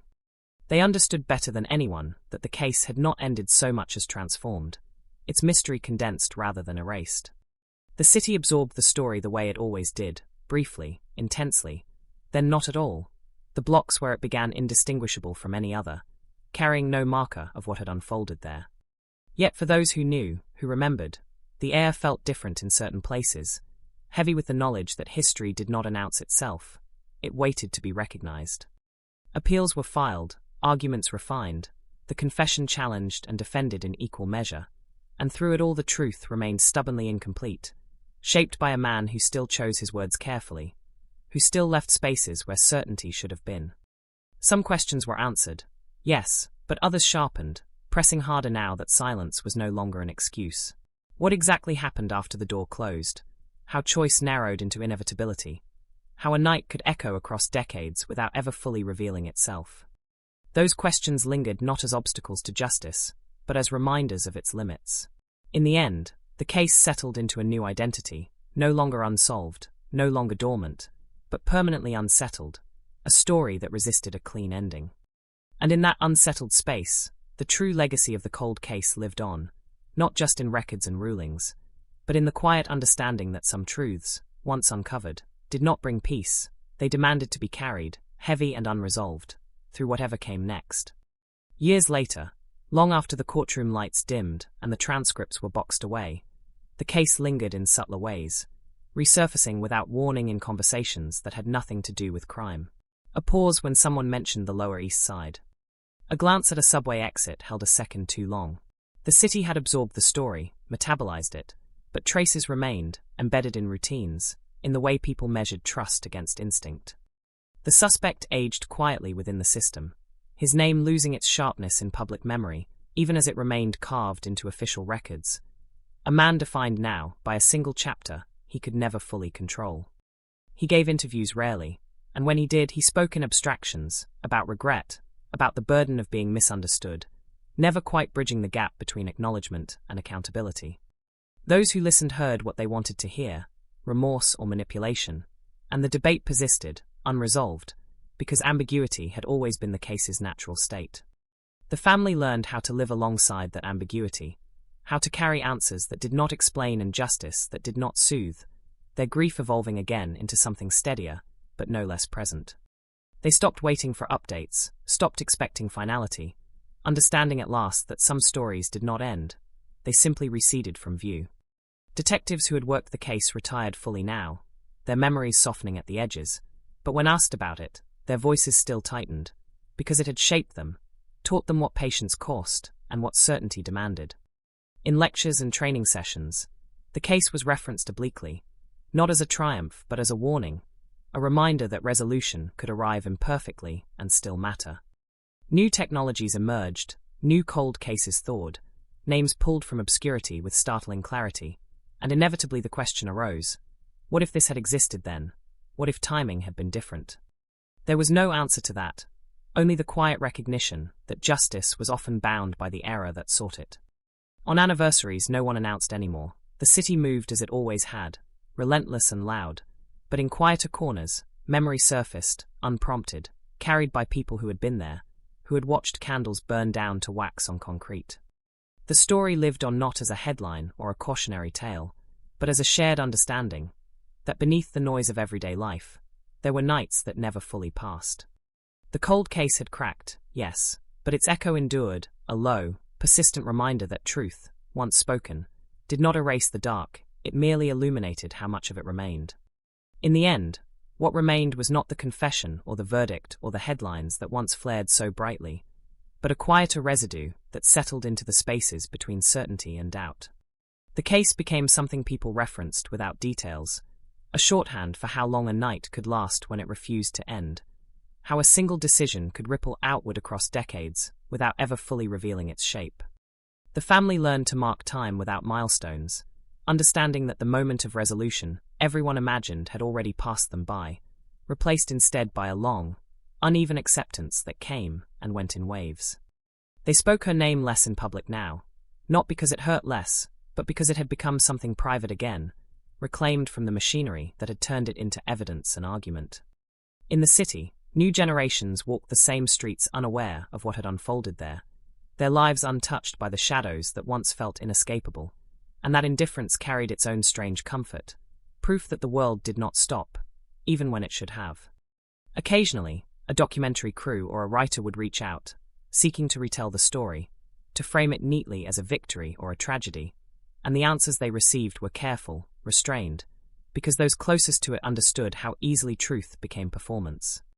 The suspect's name faded further, his existence reduced to files and footnotes, a reminder that notoriety was temporary, but consequence was not. In professional circles, the case continued to circulate, studied not for its ending, but for its endurance, for the way it exposed the fragile contract between memory and proof. It taught that silence could be as active as speech, that absence could shape lives as powerfully as presence, and that resolution, when it came, often arrived stripped of the comfort people expected it to bring. On some nights, when the city grew quieter than usual, those who had carried the case longest still felt it, an echo without sound, a pressure behind the eyes, the sense that something unfinished lingered just beyond articulation. They understood then that the story had never really been about solving a mystery, but about living alongside one, about acknowledging that even when answers surfaced, they did not close every door they opened. The cold case had cracked, fractured enough to let light in, but not enough to dissolve the shadows it had cast. And so it remained, not as a question waiting to be answered, but as a truth learned slowly and reluctantly, that some nights stay with a city forever, woven into its rhythm, carried forward by those who remember, long after the noise has moved on. What no one said out loud, but everyone eventually understood, was that the case had changed the shape of belief itself. Belief in systems, belief in memory, belief in the idea that time inevitably revealed the truth instead of burying it deeper under layers of adaptation and survival. Long after appeals were exhausted and interest cooled, small contradictions in the confession continued to surface in quiet forums, among analysts, former investigators, people who had read every transcript not for closure, but for coherence. Certain phrases didn't align. Certain pauses felt intentional. It was not enough to undo what had been decided, but it was enough to keep the unease alive, a low-grade disturbance that never fully resolved. The family heard about these murmurs indirectly, through cautious intermediaries who didn't know whether reopening doubt was kindness or cruelty, and they chose, deliberately, not to chase them. They had crossed a threshold where certainty, even imperfect, was preferable to endless excavation. Grief had already taken enough. For the city, the case slipped further into abstraction, mentioned occasionally in retrospectives about New York's darker years, framed as an example of persistence rewarded, a narrative clean enough to be consumed without discomfort. But those who knew the details felt the dissonance, the gap between the story told and the one lived, between the idea of resolution and the reality of aftermath. In academic circles, the case sparked debates about confession psychology, about how pressure, time, and narrative framing could converge to produce something that sounded like truth without ever being fully verifiable. It became a reference point not for answers, but for caution. Somewhere, in a storage facility or a digital archive, the original answering machine tape still existed, preserved, catalogued, its calm voice unchanged by decades of scrutiny. To some, it was proof. To others, it was performance. To most, it was simply unsettling, a reminder of how ordinary evil could sound when stripped of drama. The detectives who remained in touch spoke less frequently now, their conversations drifting to other cases, other lives, but every so often, one of them would circle back, asking the same quiet question they had asked for years, whether this was truly how it ended, or whether endings were something people invented to survive what couldn't be fixed. No one ever answered that directly. Outside, the city continued its endless rewrite, erasing and rebuilding, carrying forward without ceremony. But beneath that motion, the case endured as a kind of negative space, a story defined as much by what could never be proven as by what had finally been said. The cold case had fractured time, stretching one night across decades, teaching those who carried it that truth was not a single moment of revelation, but a slow, often painful negotiation with uncertainty. And even now, long after the last official word had been spoken, it lingered, not demanding attention, not seeking justice, simply existing as proof that some mysteries, once touched, never fully let go. In the quiet that followed, after analysis replaced argument and distance softened outrage, the case settled into something almost philosophical, a reference point for how people made sense of the unknowable. Those who encountered it for the first time years later often assumed the hardest part had been the waiting, the decades without answers, but those who lived it knew better. The hardest part was what came after, the slow realization that knowing did not simplify anything, that truth, once exposed, could be as destabilizing as mystery. The family adjusted again, this time to a world where strangers felt entitled to their pain, where recognition came in the form of sympathetic looks and intrusive questions, and they learned to set boundaries as carefully as they once set hope. They found meaning not in the case itself, but in the ways they chose to remember her, refusing to let her final night define a life that had been full long before it ended. In professional circles, the case became a touchstone for restraint, a reminder spoken quietly to younger investigators about patience, about humility, about the danger of mistaking narrative cohesion for certainty. Some of them listened closely, others nodded and moved on, convinced their era would be different, that technology had solved what time once obscured. History suggested otherwise. The suspect remained a fixed point in the story, neither fully villain nor fully explained, his own account shifting subtly with each retelling, as if he were still editing, still trying to arrive at a version he could live with. Psychologists wrote about that tendency, about how people rewrote memory not to deceive others, but to survive themselves, and the case appeared again in footnotes and lectures, stripped of names but heavy with implication. Somewhere in the city, an old resident passed the subway entrance one last time before moving away, pausing without quite knowing why, feeling the weight of a story they had never been part of but had somehow carried anyway. That was how the case persisted now, not through files or headlines, but through these small, unremarkable moments, when memory surfaced uninvited and refused to explain itself. The cold case no longer demanded resolution. It had become something else, a lesson absorbed unevenly, imperfectly, by everyone it touched. And in that form, it endured, not as a warning or a triumph, but as a quiet acknowledgement that some truths arrived too late to fix what they revealed, and yet still mattered, because they reminded a city, and the people within it, that silence was never empty, only waiting to be understood. Eventually, the case slipped into a kind of permanence, no longer active but never truly archived, existing in that narrow space reserved for stories that refused to resolve cleanly. New detectives heard about it not in briefings, but in passing, mentioned late at night when talk drifted toward the ones that stayed with you, the cases that taught you what the job could not promise. They learned its contours without names, a disappearance without noise, a confession without absolution, an ending that felt more like a pause. The family marked fewer anniversaries now, choosing instead to remember her in ordinary ways. A favorite song played unexpectedly, a habit repeated without comment, small acts that reclaimed her from the gravity of the case. They had learned that survival did not require forgetting, only reframing, letting memory exist without demanding it explain itself. In the wider world, interest faded almost completely, replaced by newer stories with clearer villains and cleaner arcs, and that fading felt appropriate, even merciful. Yet beneath that calm, the unresolved elements continued to exert pressure, subtle but persistent, shaping how people thought about truth, about time, about the narratives they trusted. Scholars debated whether the confession would have held under different conditions, different decades, whether certainty was ever possible once so much time had passed, and those debates echoed a question no one could answer, whether justice was something achieved or something approximated. The answering machine tape remained untouched now, its contents fixed, its power unchanged, a voice from another era speaking into a future it could never have anticipated. Those who heard it described the same reaction, a chill not tied to what was said, but to how little emotion it carried, how easily it blended into normalcy.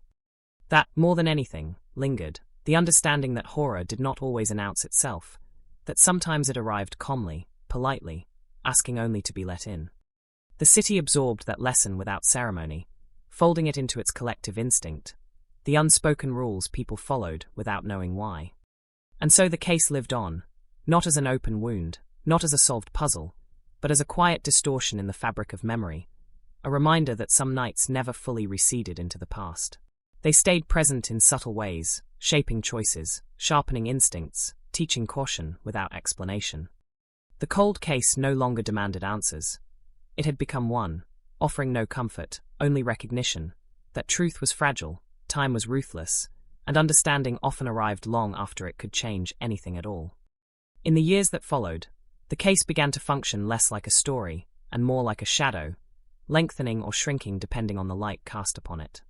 For those who encountered it indirectly, through articles half-read or documentaries watched late at night, it carried the illusion of completeness, a beginning, a middle, an end neatly implied. But for those who had touched it, even briefly, it remained unfinished in a way that resisted explanation. A retired court clerk once admitted that certain lines from the confessions still bothered her, not because they were vague, but because they were too clean, too carefully shaped, as if rough edges had been filed down before anyone else could see them. That unease echoed quietly across professions, among people trained to trust structure, reminding them how easily structure could be mistaken for truth. The family continued forward, carrying a dual reality that outsiders rarely understood, gratitude that the silence had been broken paired with the knowledge that it had spoken in riddles. They no longer searched for meaning in legal outcomes, finding it instead in continuity, in choosing to live fully in a world that had once frozen around a single night. Occasionally, someone would reach out with a new angle, a fresh interpretation, an amateur analysis that promised clarity, and they declined each one gently, having learned that endless re-examination could become its own form of captivity. The suspect's story calcified over time, repeated often enough to become familiar even to him, and familiarity bred confidence, a sense that repetition itself could stand in for resolution. Yet even then, fragments slipped, minor contradictions emerging not loudly, but persistently, like hairline fractures spreading slowly beneath a polished surface. No one moved to challenge them. The cost was too high, the gain too uncertain. In training rooms and classrooms, the case was invoked again, this time as a meditation on limits, on how far evidence could stretch before it snapped, on how certainty could be negotiated rather than discovered. Students listened, some uneasy, some skeptical, absorbing the lesson unevenly, just as every generation did. Outside, the city remained unchanged in its essence, endlessly renewed yet permanently marked, a place where countless stories overlapped without ever fully colliding. Somewhere, a passerby paused near a familiar corner without knowing why, sensing only that something important had once happened there, something that refused to announce itself. That was how the case endured now, not loudly, not urgently, but persistently, woven into the background of collective awareness. It asked no questions and offered no answers, existing instead as a quiet testament to the idea that understanding was not guaranteed by revelation, and that even when the past finally spoke, it might do so in a language shaped as much by survival as by truth. By the time the case reached its fourth decade in public memory, it had lost any sharp edge it once had, worn smooth by repetition and distance, yet it still carried weight, the kind you felt rather than saw. It lived now in footnotes, in quiet recollections shared between people who had no reason to remember, but did anyway, because some stories attached themselves without permission. The family rarely spoke about the legal outcome anymore, not out of denial but out of clarity, understanding that the courtroom had given them an answer, not an ending, and that the difference mattered. They measured healing not by what had been proven, but by what they could still hold without breaking. The suspect faded further into obscurity, his identity reduced to a reference number. His presence felt only when discussions turned to confession and credibility, to the strange alchemy of pressure and time. He maintained his version, refined but unchanged, and in doing so became almost static, a figure fixed in the past while everyone else moved forward around him. Scholars and commentators eventually turned their attention elsewhere, drawn to newer cases with fresher data, leaving this one to rest in its unresolved equilibrium. Yet even in neglect, it retained its influence, shaping how people thought about silence, about how easily ordinary routines could conceal extraordinary harm. The answering machine tape was rarely played now, its existence acknowledged more than explored, because those who heard it understood its power lay not in what it revealed, but in what it refused to explain. It reminded them that danger did not always raise its voice, that sometimes it spoke softly, confidently, and waited to be trusted. In the city, life continued at its relentless pace, streets repaved, buildings replaced, the physical markers of that night erased almost completely. But memory did not rely on architecture. It persisted in instinct, in caution passed down without origin, in the way people hesitated before opening doors to strangers. The cold case, once defined by absence, now existed as a presence of sorts, subtle but enduring, a lesson absorbed gradually and unevenly. It no longer demanded justice or debate. It simply remained, a quiet reminder that some truths emerged too late to repair what they broke, and that even when they did, they carried shadows of what would never be fully known. And in that persistence, stripped of urgency and spectacle, the case found its final form, not resolved, not forgotten, but integrated into the long, complicated memory of a city that had learned, again, how much could happen in the space of an ordinary night. What endured most stubbornly was the question no longer asked aloud, not because it had been answered, but because it had exhausted the language around it. Did the truth arrive, or did it merely surface enough to be accepted? In quiet moments, that distinction mattered. Former investigators, long removed from badges and briefings, sometimes revisited the case privately, not to challenge its outcome, but to understand their own reactions to it, the instinctive unease that never quite faded.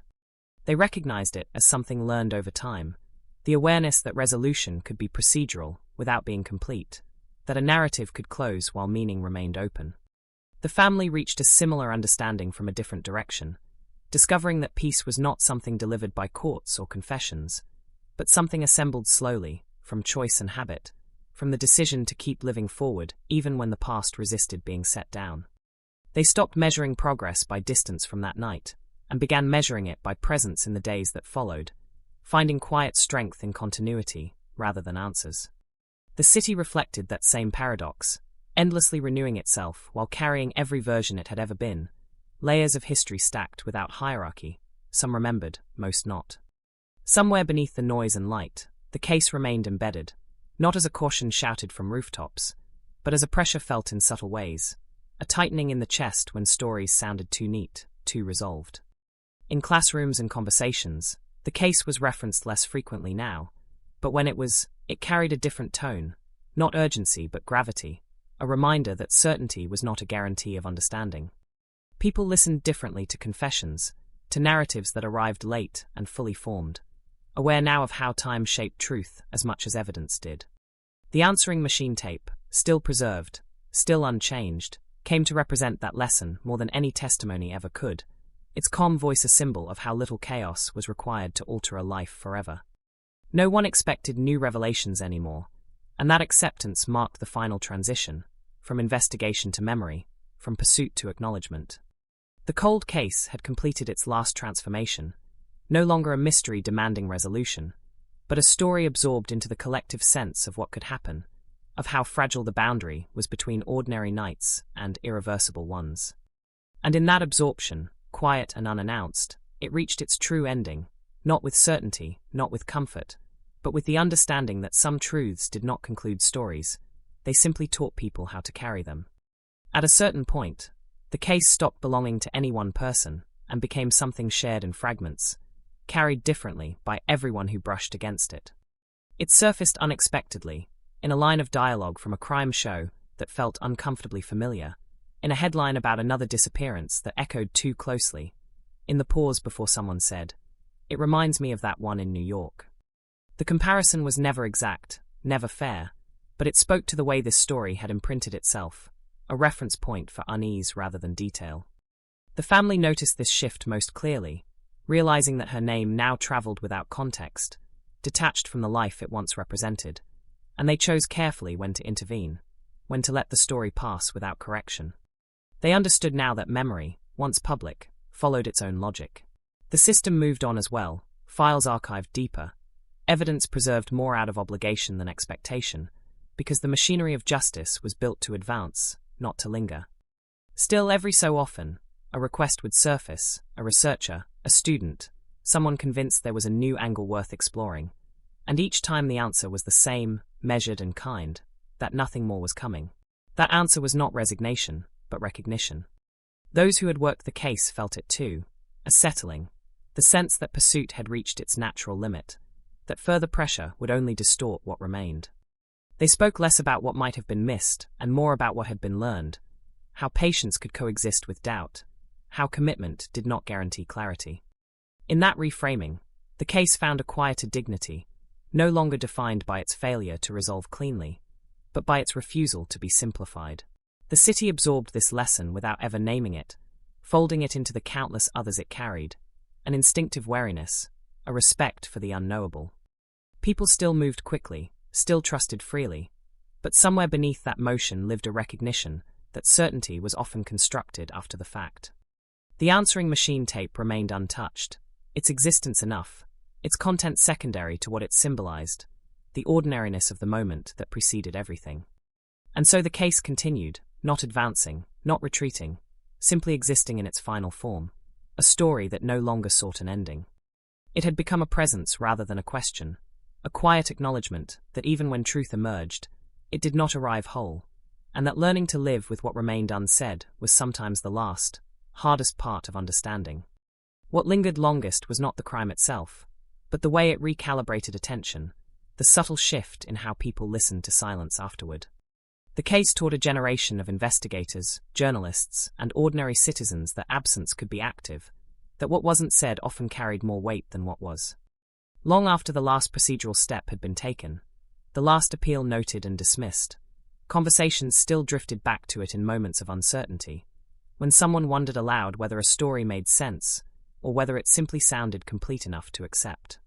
The family felt that resonance too, though they rarely named it, recognizing in those moments a reflection of their own journey, the slow acceptance that meaning was something they would always have to construct themselves. They became careful curators of memory, choosing which details to hold close and which to let blur, understanding that preservation did not require precision. In professional spaces, the case was cited less frequently now, but when it carried an unusual gravity, not as an example of success or failure, but as evidence of complexity, of how easily certainty could masquerade as truth when time demanded resolution. Students asked fewer questions about the mechanics and more about the aftermath, about how people lived once the investigation ended, and those questions lingered unanswered, because there were no frameworks for them.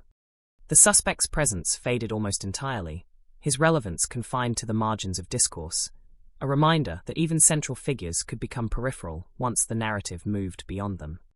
The answering machine tape, unchanged and undiminished, became almost mythic in its restraint, a single moment preserved out of context, carrying more implication than information. Those who encountered it years later often described the same reaction, not fear, but disquiet, the sense that something deeply consequential had once passed unnoticed. The city continued to generate new stories, new mysteries that demanded attention, but this one remained, quiet and persistent, woven into the background of collective awareness. It was no longer something people followed. It was something they carried, often without realizing it. And in that quiet endurance, the case reached a final kind of resolution, not defined by answers, but by the understanding it left behind, that truth was not always a destination, and that sometimes the most lasting impact of a story was the way it changed how people listened for the next one.